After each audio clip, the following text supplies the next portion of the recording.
ধানমন্ডি থানা থেকে তিনজনকে ছাড়িয়ে আনার ঘটনাকে কেন্দ্র করে জাতীয় নাগরিক পার্টি এনসিপির নোটিশের ব্যাখ্যা দিয়েছেন দলটির জ্যেষ্ঠ যুগ্ম মুখ্য সমন্বয়ক আব্দুল হান্নান মাসুদ।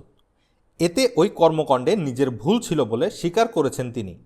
বৃহস্পতিবার এনসিপির যুগ্ম সদস্য সচিব সালেউদ্দিন সিফাতের পাঠানো এক সংবাদ বিজ্ঞপ্তিতে এই তথ্য জানা গেছে।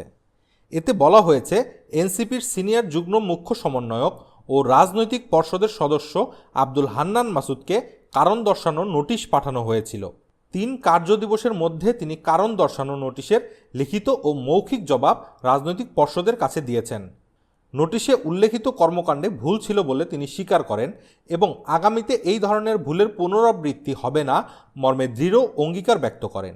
পাশাপাশি থানায় আটক ব্যক্তিদের কর্মকাণ্ডের সঙ্গে হান্নান মাসুদের সম্পৃক্ততা ছিল না বলে প্রমাণ সাপেক্ষে প্রতীয়মান হওয়ায় রাজনৈতিক পর্ষদের সিদ্ধান্ত মোতাবেক তার ওপর আরোপিত কারণ দর্শানো নোটিশ প্রত্যাহার করা হলো।